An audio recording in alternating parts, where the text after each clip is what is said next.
Assalamualaikum warahmatullahi wabarakatuh. Kami dari kelompok 4 ingin mempresentasikan tentang pemilihan strategi dan metode pembelajaran. Mata kuliah Strategi Belajar Mengajar Sekolah Dasar. Dosen pengampu Romi Romdon Ginanjar, SPD MPD. Assalamualaikum warahmatullahi wabarakatuh. Di sini saya akan mempresentasikan tentang pengertian metode pembelajaran. Nah, sebelum kita masuk ke dalam pengertian metode pembelajaran, saya akan menjelaskan sedikit tentang pendahuluan. Nah, salah satu tugas sekolah adalah memberikan pembelajaran kepada anak didik. Maka, mereka harus memiliki kecakapan dan pengetahuan yang akan diberikan kepada anak didik yang merupakan proses pembelajaran atau proses belajar mengajar yang dilakukan oleh guru dan menggunakan metode tertentu. Nah, inilah metode yang akan kita bahas. Menurut Sujana, metode mengajar adalah cara yang digunakan guru untuk dalam melakukan interaksi dengan siswa pada saat pembelajaran berlangsung. Nah, di sini kita akan membahas metode apa saja sih yang tepat untuk mengajar siswa di sekolah, metode yang baik dan metode yang benar agar siswa mengerti apa yang guru telah terangkan atau guru telah jelaskan. Selanjutnya slide berikut akan dijelaskan kepada teman saya. Terima kasih. Saya Almarifah. Di sini saya membahas tentang prinsip-prinsip metode pembelajaran. Yang pertama, jika siswa di kelas bervariasi, maka perlu dipertimbangkan adanya moving class. Yang kedua, belajar kooperatif itu untuk menghindari terjadinya kebosanan. Yang ketiga, guru harus sering memberikan kemajuan belajar siswa agar dia tahu apakah yang perlu ditingkatkan. Yang keempat, guru dituntut memberikan kepercayaan lebih kepada siswa agar termotivasi dan berekspresi di kelas. Dan yang kelima, sebagai guru harus pandai menciptakan suasana belajar yang menyenangkan agar mudah dipahami pembelajarannya. Dan yang terakhir, guru sering mengontrol belajar siswa dengan cara memberikan tugas harian. Nah, dari 6 prinsip tersebut, guru dituntut untuk tidak melakukan pembelajaran satu arah. Nah, untuk melibatkan dan mengaktifkan siswa, guru perlu menciptakan suasana belajar yang menyenangkan. Terima kasih. Wassalamualaikum warahmatullahi wabarakatuh. Selanjutnya yaitu hubungan tujuan metodologi pembelajaran dan bagaimana pemilihan metode yang tepat. Pada prinsipnya, pendidikan dan pembelajaran di sekolah dijiwai oleh adanya 4 unsur penting pendidikan. Yang pertama yaitu filsafat hidup bangsa Pancasila, yang kedua yaitu tujuan atau cita-cita pendidikan, yang ketiga proses atau pelaksanaan pendidikan, yang keempat yaitu penilaian pendidikan. Selanjutnya ada beberapa faktor yang harus diperhatikan dalam pemilihan metode pembelajaran. Berikut kita akan simak bersama-sama. Yang pertama itu siswa atau murid, yang kedua itu tujuan pembelajaran yang akan dicapai, yang ketiga yaitu faktor materi pembelajaran, yang keempat situasi belajar mengajar, yang kelima yaitu fasilitas belajar mengajar. Macam-macam metode pembelajaran. Menurut Sujana tahun 2009 halaman 76 mengatakan bahwa meskipun dibahas berbagai jenis metode mengajar, tidak berarti bahwa dalam praktik masing-masing metode tersebut berdiri sendiri-sendiri. Ditinjau dari segi penerapannya, metode mengajar ada yang dapat digunakan untuk siswa dalam jumlah besar maupun kecil. Berikut kita uraikan beberapa metode pembelajaran. Macam-macam metode pembelajaran. Menurut Sujana tahun 2009 halaman 76 mengatakan bahwa meskipun dibahas berbagai jenis metode mengajar, tidak berarti bahwa dalam praktik masing-masing metode tersebut berdiri sendiri-sendiri. Ditinjau dari segi penerapannya, metode mengajar ada yang dapat digunakan untuk siswa dalam jumlah besar maupun kecil. Berikut kita uraikan beberapa metode pembelajaran. Yang pertama yaitu ada metode ceramah, di mana metode ceramah ini biasanya yang disampaikan dari guru kepada siswanya. Yang kedua ada metode diskusi, ini biasanya dari siswa ke siswa, jadi untuk menyampaikan suatu informasi. Selanjutnya ada metode simulasi, yang selanjutnya ada metode demonstrasi, Selanjutnya ada metode eksperimen, biasanya digunakan dalam pembelajaran IPA. Selanjutnya ada metode sosiodrama. Sosiodrama ini biasanya dari pembelajaran seni budaya seperti itu. Selanjutnya ada metode problem solving untuk menyelesaikan suatu masalah. Terus selanjutnya ada metode team teaching.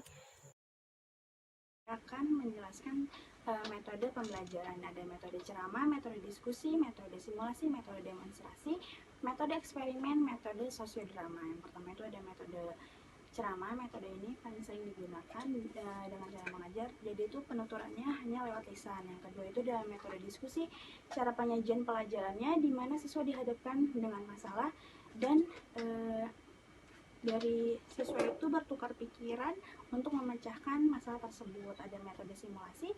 Metode simulasi itu pelatihan pelajarannya menggunakan memperagakan sesuatu dari bentuk tiruan. Nah, ada metode demonstrasi. Metode demonstrasi itu metode mengajar dengan cara memperagakan barang atau kejadian baik secara langsung ataupun menggunakan media. Ada metode eksperimen. Metode eksperimen itu cara mengajarnya di mana siswa melakukan suatu percobaan tentang suatu hal, mengamati atau menuliskan hasilnya. Nanti hasilnya itu dievaluasi lagi oleh guru tersebut. Yang terakhir itu ada metode sosiodrama. Metode sosiodrama itu cara mengajarnya itu menggunakan tingkah laku, menekankan tingkah laku di dalam hubungan sosial. Jadi metode sosiodrama itu cocoknya mungkin digunakan di pelajaran budi pekerti. Jadi menekankan dengan cara tingkah laku di hubungan sosial tersebut.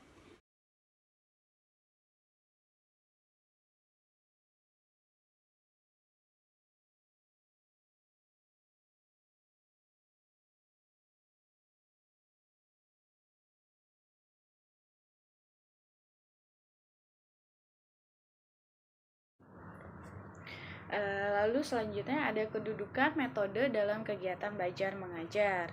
Yang pertama, metode sebagai motivasi intrinsik. Yang kedua, ada metode sebagai strategi pembelajaran. Lalu selanjutnya ada metode itu sebagai alat untuk mencapai tujuan. Yang pertama, poin pertama, metode sebagai motivasi intrinsik. Karena kita tahu tidak ada satupun kegiatan belajar mengajar yang tidak menggunakan metode. Dalam pembelajaran tuh pasti kita menggunakan metode. Maka dari itu kita sebagai guru harus benar-benar memahami metode atau kedudukan metode sebagai alat motivasi intrinsik dalam kegiatan belajar mengajar. Lalu ada strategi pembelajaran. Kita memerlukan strategi karena kita tahu bahwa tidak semua siswa atau anak didik kita memiliki konsentrasi yang sama. Ada siswa yang dapat dengan mudah atau cepat dalam menerima pelajaran, ada yang lambat atau ada yang sedang. Kita tahu itu sebagai guru, maka dari itu kita memerlukan strategi dalam pembelajaran. Lalu poin ketiga, penyempurna dari itu, kita menggunakan metode sebagai alat untuk mencapai tujuan sesuai yang kita cita-citakan atau sesuai yang kita inginkan. Kita menggunakan metode untuk mencapai apa yang ingin kita tujukan, gitu kan. Lalu ada penerapan metode gitu. Terus seperti contohnya itu metode ceramah. Dalam metode ceramah itu kita biasanya ada sesi tanya jawab atau sesi diskusi. Lalu setelah itu baru kita memberikan tugas kepada anak-anak seperti itu. Lalu ada faktor pertimbangan pemilihan metode pembelajaran. Yang pertama itu faktor pertama itu ada anak didik itu sendiri. Karena kita tahu kan anak didik kita itu terdiri dari beberapa orang dan beberapa karakter yang berbeda. Seperti tadi kita bahas, mereka memiliki konsentrasi yang berbeda dan latar belakang yang berbeda. Lalu ada tujuan ini dalam pemilihan metode pembelajaran tuh juga sangat dipentingkan ya. Tujuan adalah sasaran yang dituju dari setiap kegiatan belajar mengajar. dalam pendidikan dan pembelajaran sebagai jenis dan fungsinya. Lalu ada situasi. Nah, di sini kan kita guru menciptakan situasi ya. Tidak selamanya itu kayak dari hari ke hari kita tuh kayak di dalam kelas aja.